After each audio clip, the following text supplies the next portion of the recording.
Right, we're going to be talking about something that you do when you read, and it involves your thinking, because just being a good reader isn't about reading the words, it's about how you think about the words. That's the most important part about reading. And we're going to talk really specifically about one thing that your brain does when it reads.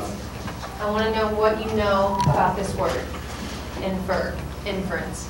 Anybody heard it before? Yeah. Okay, what does it mean? What do you do when you infer something, when you make an inference? What do you think it means? Remember something that you read? Okay, part of it's about remembering what you read.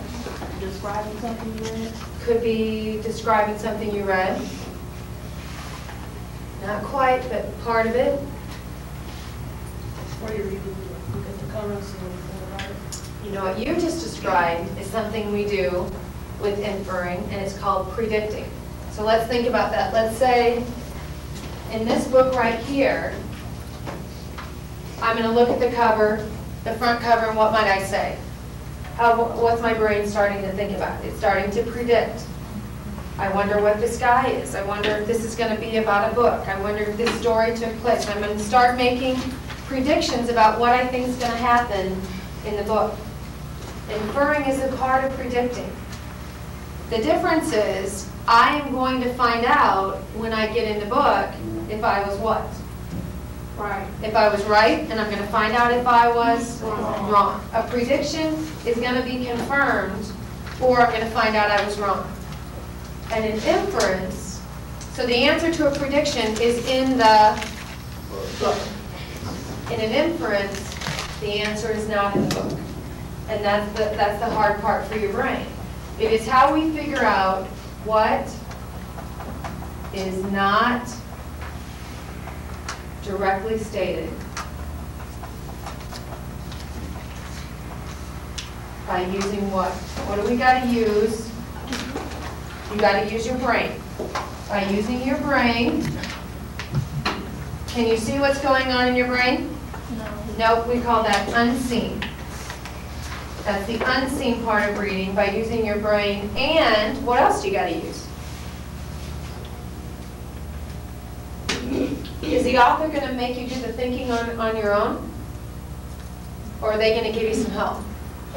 They're going to give you some help. They're going to give you some clues or facts. This is the part of the things that you can see in the book.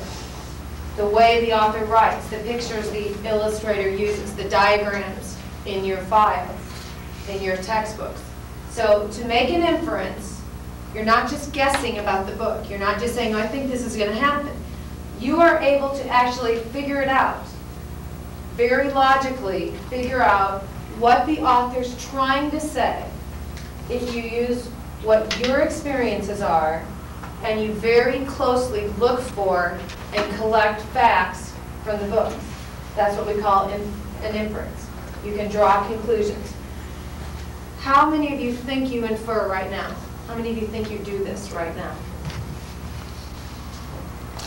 All right. Would you be surprised to know you have been inferring since you were this tall?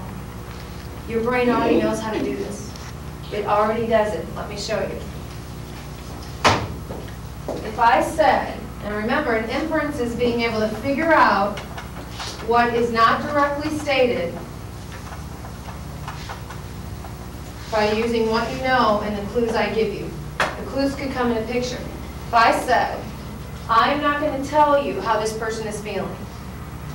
I'm going to give you a clue, but I'm not going to write it, and I'm not going to say anything. You will be able to infer how this person is feeling.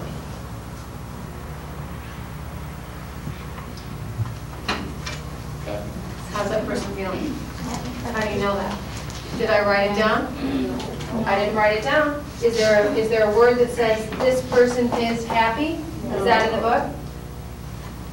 If it would have said this person is happy, you would have made a prediction. I think this person is happy, and you would have been correct.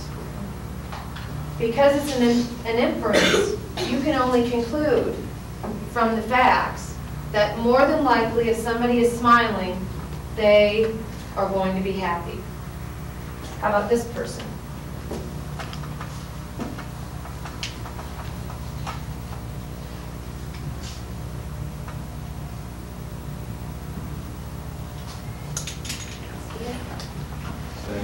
Sad?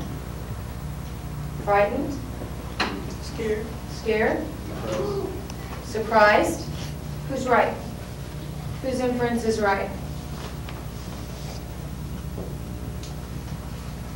Do we really know? We just have to conclude. So how we figure it out is really easy.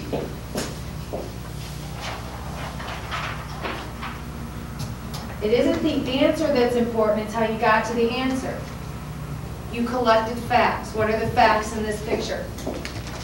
Eyes are open, eyebrows are raised, mouth is open. If that's what you look like, or that's what you've seen someone look like when they're surprised, what are you going to infer? The person's surprised. If this is what you have seen, or what you yourself experienced when you were scared, if you were watching a movie and you were scared, you might have your mouth open, your eyes might be wide. What are you going to infer? That the person is scared. And that's what's tricky about an inference. There isn't a definitive answer. You're never going to find out in a book what the author really was saying.